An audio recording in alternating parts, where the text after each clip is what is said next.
Embora houvesse fortes evidências que apoiavam a identidade de Jesus como Messias, a maioria dos que o viram e ouviram suas palavras não acreditaram nele.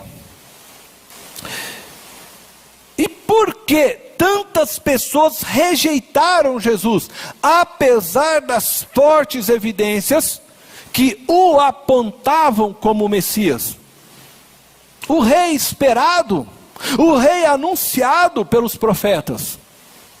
Alguns fatores podem ter contribuído para a rejeição de Jesus como o rei enviado por Deus. Entre eles, o conceito errado a respeito do Messias, que foi sendo construído ao longo dos anos, e que acabou então por dominar o mundo das ideias dos judeus a respeito do Messias. Um outro fator, sua aparente rebeldia à lei de Moisés e aos costumes e tradições de seu povo. Também não podemos deixar de destacar os interesses escusos daqueles que detinham o poder sobre Israel nos dias de Jesus. Certamente, um dos fatores determinantes da rejeição de Jesus como rei dos judeus eram as expectativas erradas que tinham a respeito do Messias. Expectativas que foram sendo construídas por causa de um conceito errado. Os conceitos errados geraram expectativas erradas. Este será o foco de nossa mensagem de hoje. E o único ponto de nossa mensagem: Jesus, o rei, rejeitado por causa das expectativas erradas. Expectativa é o estado de esperança por algo baseado em conceitos ou promessas. Se eu faço uma promessa a você, você então cria uma expectativa baseado na promessa que eu fiz. Se você prometer ao seu filho uma mesada de R$500 mensais, ele vai criar expectativas baseado na promessa que você fez, e já vai começar a gerar sonhos, já vai começar a pensar: vou comprar meu PlayStation 5, vou fazer. Ele já começa a se planejar, a vida começa a ser estruturada baseada na promessa que você fez. E assim estavam vivendo os judeus. As expectativas dos judeus quanto ao Messias, elas foram construídas ao longo dos anos. Entretanto, alguns aspectos messiânicos se sobressaíram sobre outros, o que levou os judeus a viverem uma esperança baseada em expectativas erradas.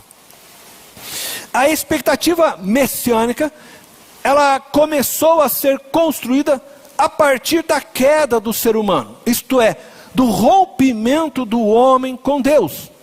Gênesis capítulo 3, versículo 15, verso esse, que é dito pelos teólogos como um proto-evangelho, diz assim: porém inimizade entre você e a mulher, entre a sua descendência e o descendente dela. Este lhe ferirá a cabeça e você lhe ferirá o calcanhar. O ser humano rompeu com Deus no Éden.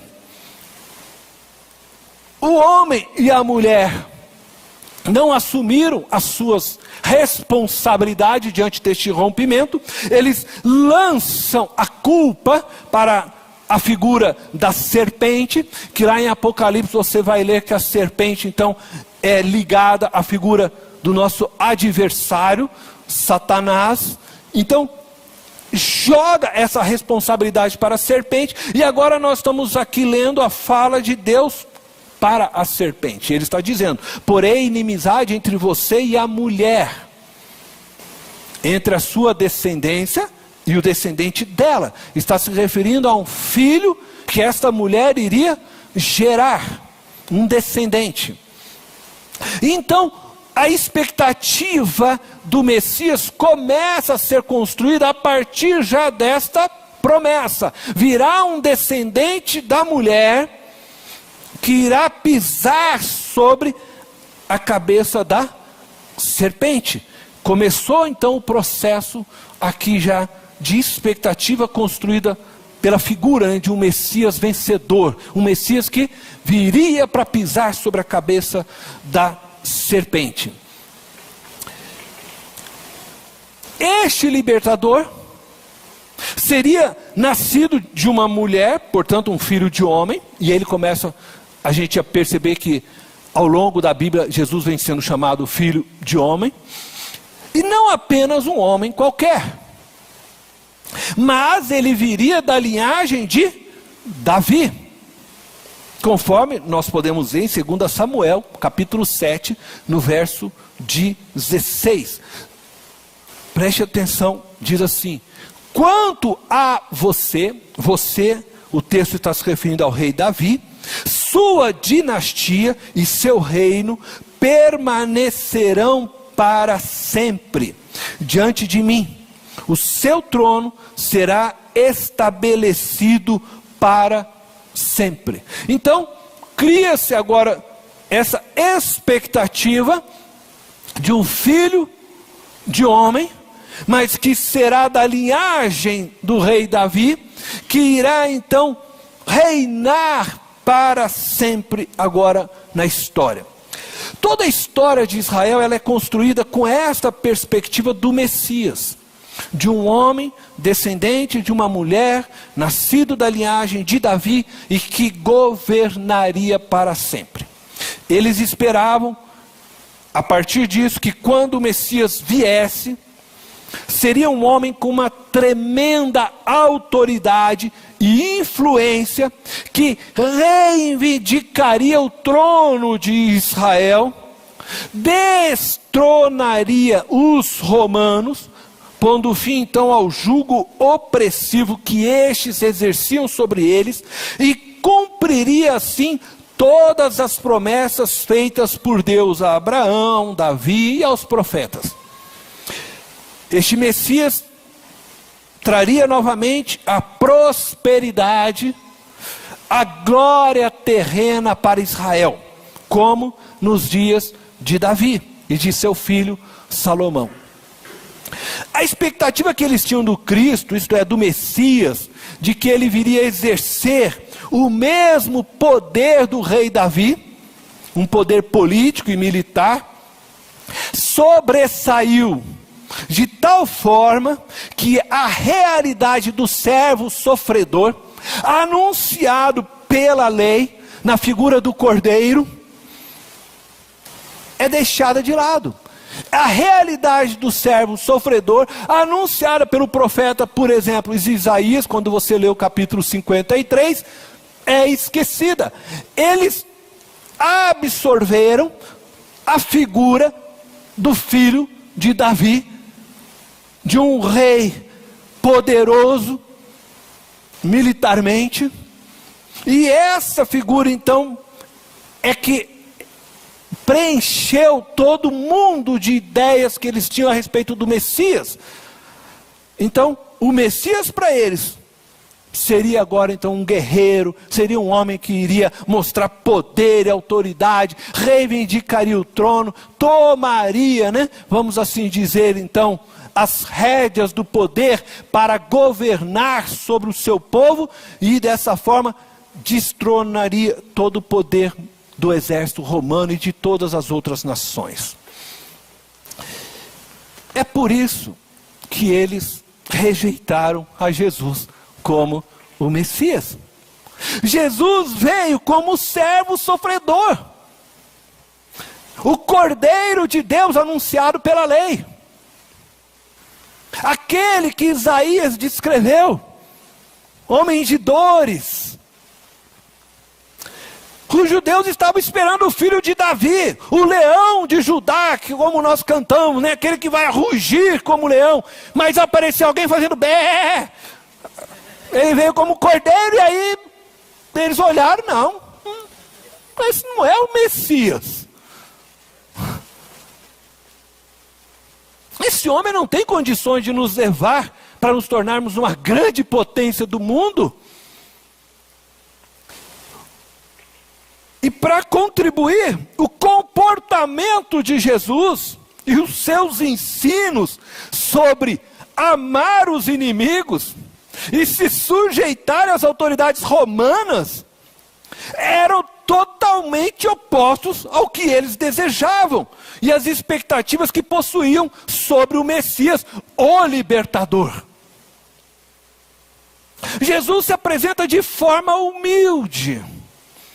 E o seu discurso parece ser de resignação e não de libertação. Precisamos considerar que ele estava falando para um povo que experimentava na carne a humilhação e as afrontas do exército romano, que os faziam muitas vezes trabalhar para eles como servos, como escravos, que tinham o fruto do seu trabalho confiscado pelos altos impostos cobrados pelo Império Romano. E que se já não bastasse os altos impostos cobrados pelo Império Romano, os seus irmãos judeus, publicanos que trabalhavam na coleta dos impostos para o império, ainda os extorquiam. Quem aqui nunca ouviu falar num homem baixinho que subiu numa figueira, que queria ver Jesus, chefe dos publicanos, um tal homem chamado Zaqueu? O qual os judeus todos olhavam e tinham até pavor daquele homem pequenininho. E o julgavam pecador. Zaqueu, como muitos outros homens dos seus dias publicanos, que viviam debaixo dessa opressão, né, do Império Romano sobre eles, muitas vezes viam na coleta de impostos para o império um meio deles também se libertarem do poder opressor e acabarem dessa forma também se enriquecendo. É para este povo que Jesus chegou. É para este povo que ele está dizendo: ame os seus inimigos. Esse povo que está debaixo de uma opressão. E ouve esse tipo de discurso e eles rejeitam então esse discurso. E diante dessa realidade, os judeus nos dias de Jesus alimentavam em sua alma raiva e ódio pelo sistema de governo que os oprimiam e os impediam de terem uma vida digna. Eles tinham raiva do Império Romano, eles tinham ódio do Império Romano. E agora, aquele que se diz Messias, o rei dos judeus, está dizendo para eles amarem.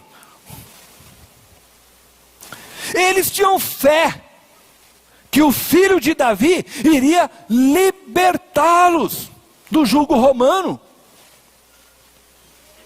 Eles depositavam sua fé nessa expectativa da vinda do Messias, do filho de Davi, para a sua libertação. Portanto, aos olhos deles, Jesus não poderia ser o Messias, pois o discurso de Jesus não atendia às expectativas deles. Preste muita atenção no discurso de Jesus. E eu quero que você tenha consciência do que eu disse. Pensa no povo que está ouvindo esse discurso. Mateus capítulo 5, eu vou ler do verso 38 ao 45. Vocês ouviram o que foi dito? Olho por olho e dente por dente? Vocês acham que os judeus não estavam querendo isso? Olho por olho, dente por dente. Mas eu lhes digo, não resistam ao perverso. Se alguém o ferir na face direita, ofereçam-lhe também a outra. E se alguém quiser processá-lo e tirar-lhe a túnica, deixe que leve também a capa. Se alguém o forçar a caminhar com ele 1 milha, vá com ele 2. Dê a quem lhe pede, e não volte as costas àquele que deseja pedir-lhe algo emprestado. Vocês ouviram o que foi dito? Ame o seu próximo e odeie o seu inimigo. Era isso que eles estavam vivendo. Mas eu lhes digo, amem os seus inimigos e orem por aqueles que os perseguem. Imagina eles, judeus, orando pelos romanos. Era o que Jesus estava dizendo para eles. Para que vocês venham a ser filhos de seu Pai que está nos céus. Porque Ele faz raiar o seu sol sobre maus e bons. E derrama chuva sobre justos e injustos. Jesus é o rei rejeitado. Porque as expectativas que o seu povo, os judeus, tinham sobre o Messias e sobre o seu reino, estavam desalinhadas com o kairós de Deus, com o tempo de Deus. O momento histórico em que eles se encontravam não era de uma libertação geográfica, política, militar ou ideológica, mas uma libertação espiritual. Jesus veio como cordeiro para salvar todo ser humano da condenação eterna. Muitos hoje, em nossos dias, continuam vivendo expectativas erradas com relação ao reino de Deus. Abraçam a fé em Jesus, o Cristo, mas abraçam tendo no coração a expectativa de que Ele os liberte de todo o mal que opera neste mundo tenebroso. Essas expectativas erradas são disseminadas e alimentadas na alma de muitas pessoas pelos falsos profetas e mestres de nossos dias. A consequência dessa disseminação de expectativas erradas a respeito de Jesus tem levado muitos a rejeitarem seu reino. O aumento do número de pessoas desigrejadas e que se declaram ateias não para de crescer. Em meio à violência urbana que vivemos, a falta de compaixão pelo próximo, o desrespeito ao diferente, a polarização de ideologias dividindo famílias e irmãos na fé, o uso indevido das redes sociais para propagar o ódio, a massificação da desonestidade através das autoridades públicas, a impunidade dos estelionatários virtuais, a falta de uma política pública que realmente atenda às necessidades dos mais desamparados de nossa sociedade, enfim, de toda a força que oprime e lesa o ser humano. Em meio a tudo isso, o discurso de Jesus continua sendo o mesmo que ele pregou aos judeus. Se você é um destes seres humanos que se sente roubado pelo governo, e esse sentimento pode se aflorar ainda mais agora, né? Quando estamos para declarar nossos impostos.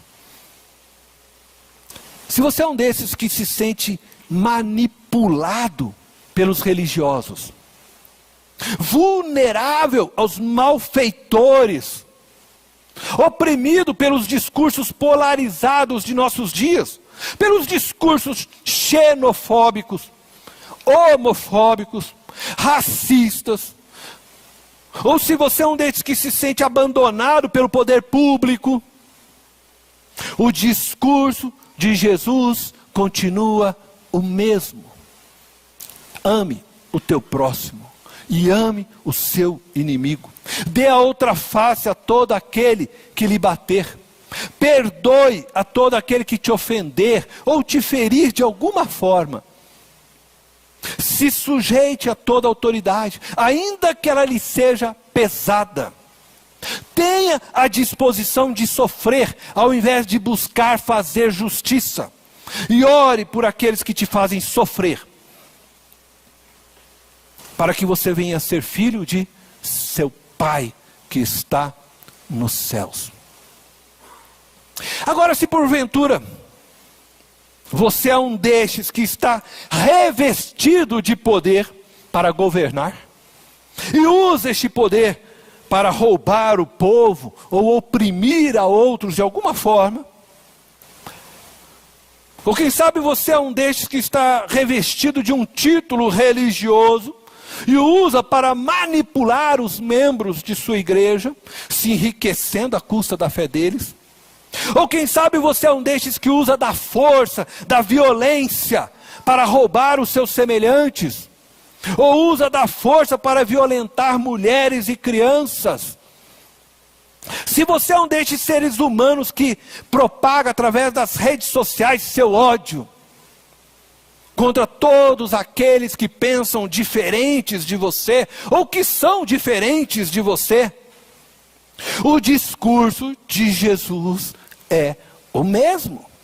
Arrependei-vos, é chegado o reino de Deus. Ame o teu próximo e ame o seu inimigo. Se você tem 2 túnicas, reparta com aquele que não tem. Se você colheu em abundância, divida com os pobres. Não cobre juros abusivos de seus irmãos. Use do poder para servir e não ser servido. Não oprima seu irmão. Não fira sua mulher. Trate o seu semelhante como você gostaria de ser tratado. É importante que você tenha a expectativa correta a respeito de Jesus, o Cristo, o Rei dos Reis, para que você não o rejeite também. Jesus não morreu na cruz para que você viva uma vida próspera neste mundo, nesta era presente. Ele não abriu mão de sua glória, de todo o seu poder, para que você pudesse dirigir um carrão 0 quilômetro, ou comprar um avião, ou ser dono de uma empresa. Ele morreu para que o seu nome, a preocupação dele é com você, é com o seu ser, o mais profundo do seu ser, o seu homem interior. Ele morreu para que você pudesse ter o seu nome no livro da vida. Ele morreu para que você não sofresse a condenação eterna.